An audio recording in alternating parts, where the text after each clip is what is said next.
எங்களுக்கு சவுதி அரேபியாவிலிருந்து வழங்கப்பட்ட பேரித்தம் பழங்களை உங்களுக்கு நாங்கள் விநியோகிக்க இருக்கிறோம். அதற்குரிய வாய்ப்புகளை ஏற்படுத்தி தந்த எல்லாம் அல்லாஹ் சுப்ஹானஹு வ தஆலாவுக்கு நாங்கள் முதல் நன்றிகளை செலுத்திக் கொள்கிறோம். அல்ஹம்துலில்லாஹ். அடுத்ததாக உங்கள் அனைவருக்கும் தெரியும், சவுதி அரேபியாவை பொறுத்தவரையில் வருடா வருடம் இலங்கைக்கு பல டொன்கள் பேரித்தம்பழங்களை அனுப்பி கொண்டிருக்கிறது.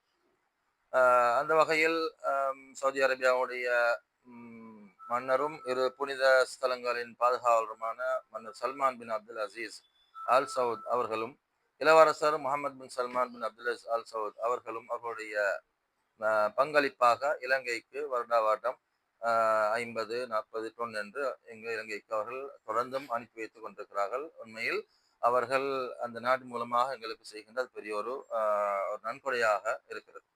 சவுதி அரேபியாவை பொறுத்தவரையில் மன்னர், இளவரசர் மற்றும் இஸ்லாமிய கலாச்சார அமைச்சர் ஷேக் அப்துல் லத்தீப் ஆல் ஷேக் அவர்கள் உட்பட அங்கிருக்கின்ற மக்கள் அனைவரும் புனித ரமலான் மாதம் என்று வந்தால் எல்லா நாடுகளுக்கும் அவர்கள் இந்த பேரித்த பழங்களை அனுப்பி கொண்டிருக்கிறார்கள். கிட்டத்தட்ட நாங்கள் செய்திகளை பார்க்கிறோம், 1,00,000 டொன்களுக்கு மேலாக உலக நாடுகளுக்கு அவர்கள் இந்த முறை அனுப்பி வைத்திருக்கிறார்கள்.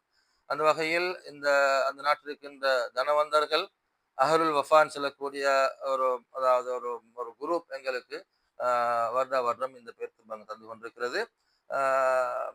உண்மையில் மன்னர், இளவரசர், இஸ்லாமிய கலாச்சார அமைச்சர் உட்பட அங்க இருக்கின்ற மக்கள் அனைவரும் எங்களுக்கு மாத்திரமல்ல, உலகிலே இருக்கின்ற முஸ்லிம்களுக்கு இந்த நோன்பு திறப்பதற்காக வேண்டி அவர்கள் நிறைய இலவசமாக பல விடயங்களை பேரித்தம்பழம் உட்பட, அதே போன்று உலர்வுகள் உட்பட இன்னும் பல விடயங்களை செய்து கொண்டிருக்கிறார்கள்.